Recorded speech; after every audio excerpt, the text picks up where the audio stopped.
감사합니다.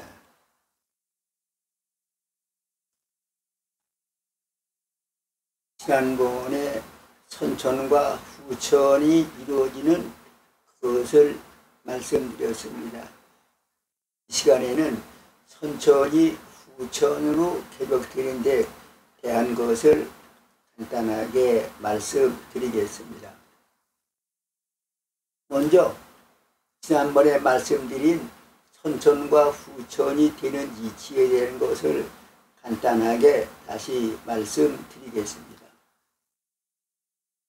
하루를 밤 12시와 낮 12시를 기준으로 해서 둘로 나누어서 밤 12시부터 낮 12시까지를 오전이라 하고 낮 12시부터 밤 12시까지를 오후라고 합니다. 또 1년도 동지와 하지를 기준해서 동지와 하지를 기준해서 둘로 나누어서 동지와 하지 그 사이를 봄이라고 하고 또 하지에서 동지까지를 가을이라고 합니다.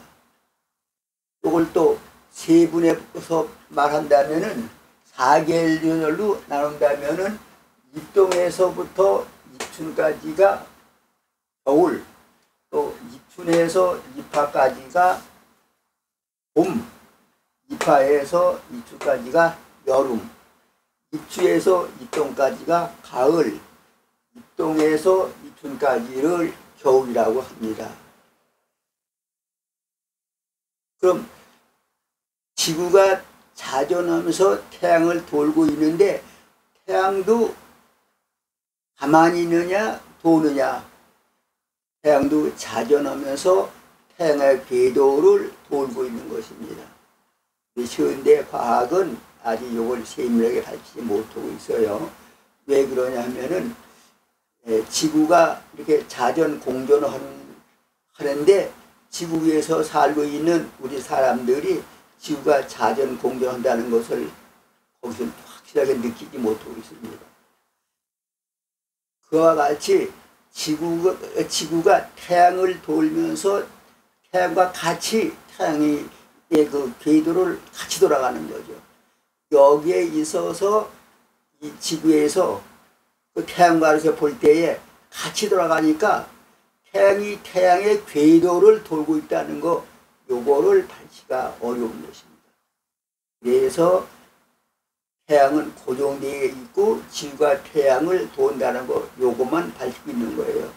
지구가 태양을 돌면서 태양의 궤도를 따라서 같이 돌아간다는 거, 요것을 밝히기가 어려워서 아직 현대 과학에서 요거를 밝히지 못한 것입니다.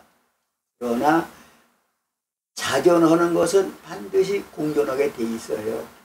그러니까 태양이 자전하면서 공존하는데 지구가 태양을 따라서 그 공존하는 기간을 같이 돌아가는 거죠. 그게 몇 년 걸리느냐? 그것을 선천이라고 했고 12만 9,600년이 되는 것입니다. 그럼 12만 9,600년에서도 동지와 같은 시기, 하지와 같은 시기를 기준으로 해서 둘로 나눕니다. 둘로 나눠서 먼저 64,800년을 선천이라고 하고요.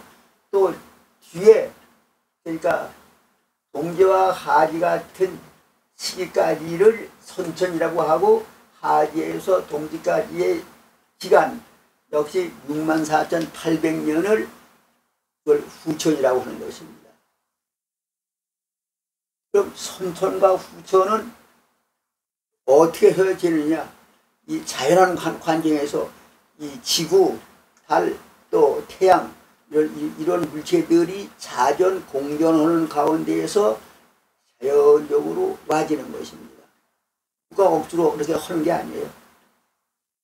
큰 물체들이 순환하는 가운데에서 자연적으로 이루어지는 그 법칙이라고 할 수도 있을 것입니다.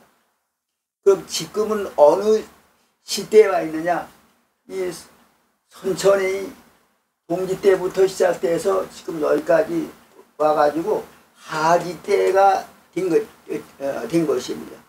그럼 1년에 동지와 하지를 비교해보면 엄청난 차이가 나 있죠. 동지 때는 추운 겨울이고 하지 때는 더운 여름입니다. 그럼 이론으로 볼 때에도 이런 동지와 같을 때는 지구가 빙하기가 돼서 꽁꽁 얼어서 만물이 살지 못하고 사람들도 살지 못하는 이런 시기가 된 거죠. 그런 시기였죠. 게다가 이춘과 같은 시기가 되니까 만물로 나와서 자라고 인간 사회로 나와서 차차 발전을 하다가 부천이 개벽되기 시작하니까 급속도로 성장한 것입니다.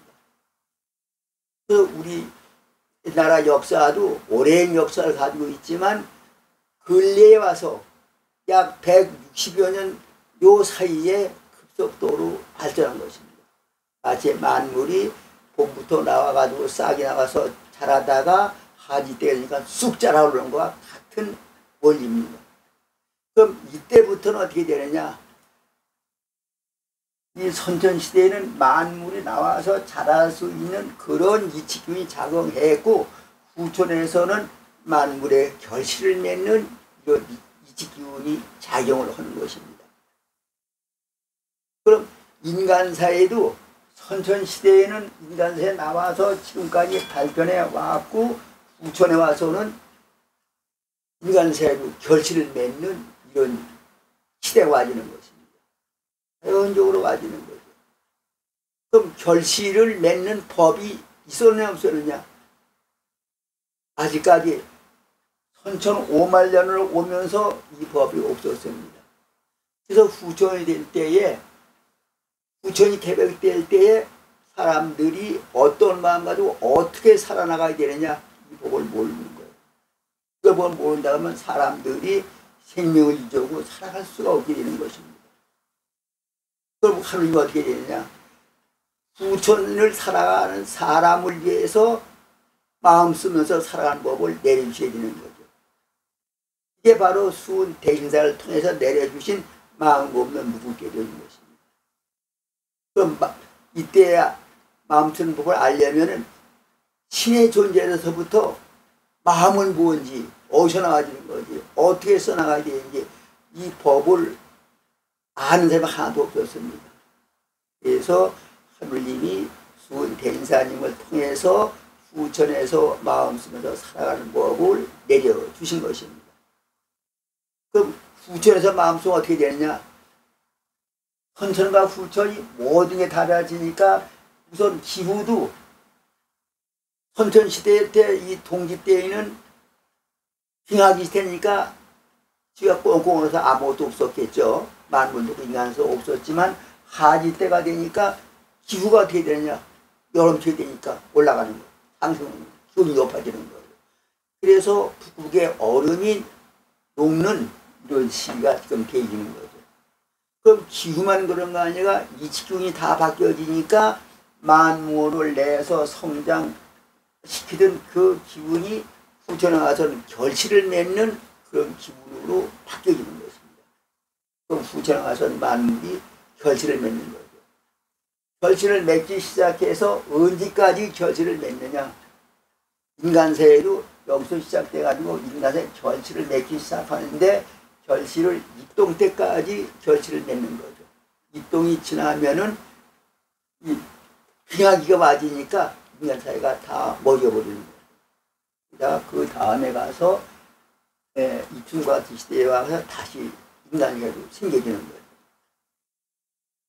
그럼 여기서 여기 갈 때 마음 쓰는 법이 없으니까 다 몰라요. 이 법을 하느님이 수은 대행사를 통해서 내려주신 거죠. 그대로 해야 되는데 그대로 안 되면 어떻게 하느냐 하는 건데 안 되면 사람이 살 수가 없어요. 마치 뭐 어떠냐? 오이와 호박은 먼저 이렇게 열리고 그 다음에 꽃이 핍니다. 오이와 호박의 그 꽃에 수정이 안 되게 되면 그 안에 있는 씨가 자랄 수가 없게 돼요. 자라서 없으면은 그 오이 호박이 다 시들어서 떨어지는 것입니다. 사람도 마찬가지예요. 선천시대에는 그 성장 발전한 시기니까 사람들이 내 유생 몰라도 그냥 나만 이런 마음을 가지고 살아왔었어요. 근데 후천에 와서는 결실을 맺는 시대니까 결실을 맺어야 되죠. 그럼 인간의 결실은 뭐냐? 무경한 하늘이 유경한 하늘이 된 게 사람이에요. 그리고 사람의 결실은 하늘 사람이 되는 것입니다. 하늘 사람은 몸에 생긴 기가 달라지는 거냐? 먹고 사고 하는 게 달라지는 거냐?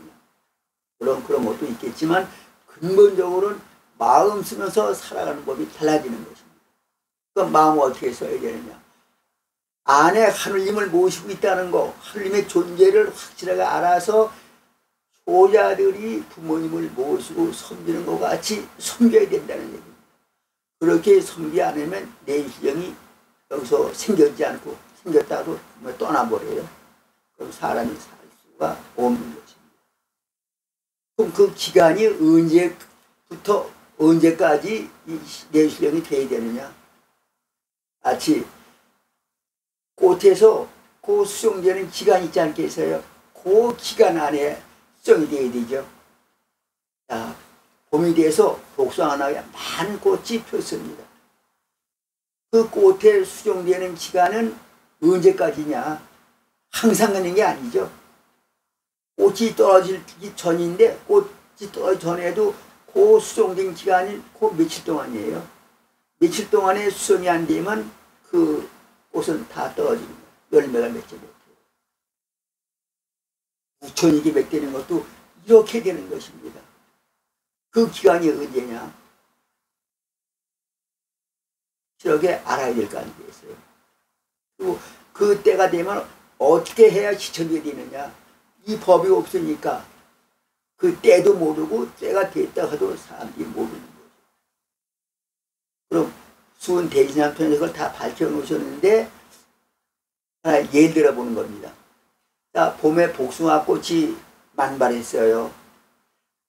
근데 복숭아 꽃에 그 수정이 되는 기간이 언제까지냐는 거죠. 꽃이 뭐 항상 떨어지지 않고 있나요? 떨어지기 전에 수정돼야 될 거 아니에요. 그러니까 그 수정된 기간이 불과 며칠 아니에요. 그 안에 안 되면 그 꽃은 다 시들어 떨어지고 열매를 맺지 못하는 거죠. 인간 사회도 그렇게 돼 있어요. 부천개벽이 될 때에 이게 와지는 겁니다.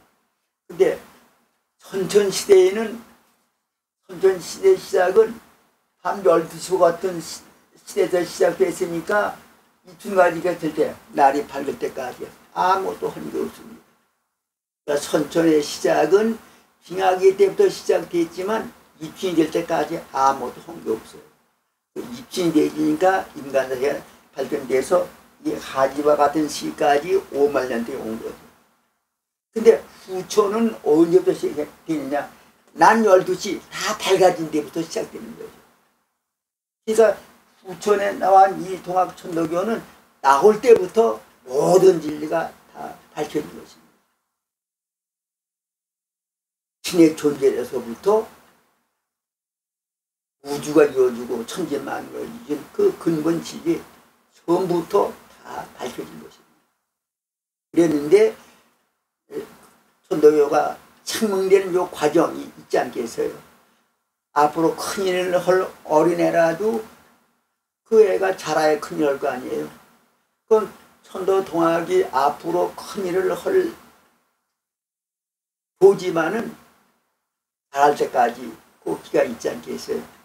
그래서 동학천도교가 나와지기 시작한 때에서부터 60년 동안에 천도교가 완성된 거죠.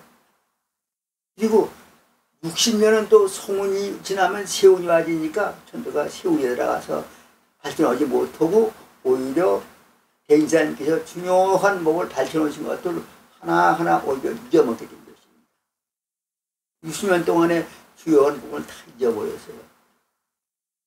그리고 60년이 세운 60년이 지나면 다시 송운이 오는데 송운이 와서 대인사님 시대 때 신사님, 성사님, 상사님께서 밝혀놓으신 그걸 다시 복원해 놔야 될 거 아니에요. 그거 복원해 놓는 기간이 또 있겠죠. 그거 좀 있는데 그 전에 이래놓고 결혼이 지나가게 되면 이제 포석천화를 시작해야 되겠죠. 그럼 그 시기가 언제부터냐? 제가 볼 때는 이제 많은 사람한테 알려줘가지고 많은 사람이 천도교에 들어오도록 해야 될 시기가 됐다. 그래야 많은 사람은 천도교에 들어와서 마음 쓰는 법을 배워서 그대로 마음 써야만 살아가게 되는 것입니다. 그럼 그것도 가르쳐줄 시간이 때가 돼야 가르쳐줘야 되겠죠. 그래서 저는 어떻게 생각했느냐, 앞으로 이런 것을 많은 사람 알려드려야 되겠다 이런 생각을 하고, 지난 여름 7월 달에 무리학자여 포석천화서 그 책을 출판했고, 이번에 유튜브 천도교 법원소론이라는 채널을 만들어서 유튜브를 만들어서 여러분들에게 알려드리려고 하는 것입니다. 문수관계 하는 글은 옛날 스승님 시대도 별로 없었지만 오늘날 시대도 별로 없어요. 제가 지금 말씀드리는 것도 다른 사람들도 말하지 않는 것입니다. 저를 통해서 하나님이 말씀을 하라고 하니까 저는 말을 할 뿐이에요. 이제 선천이 지나고 후천이 개벽되는데 이때에 시천주가 되지 않으면은 사람이 살지 못해요. 시천주가 될 수 있는 그 방법, 하나님이 뜻, 후천을 통해서 많은 사람을 살릴 수 있는 이 무국대를 내려 뜻에서부터 또한 그 천도교에서 밝혀놓은 신의 존재로서 천도의 근본 원리, 후천이 되는 이치, 후천에서 살아가는 방법, 후천이 되면 이렇게 시천주가 안 되게 되면 괴질이 유행되는데 그 괴질에서 살아가는 법, 이런 것을 앞으로 하나하나 말씀드리려고 합니다. 문수 있는 여러분들께서는 깊이 살펴보시기를 바라겠습니다. 감사합니다.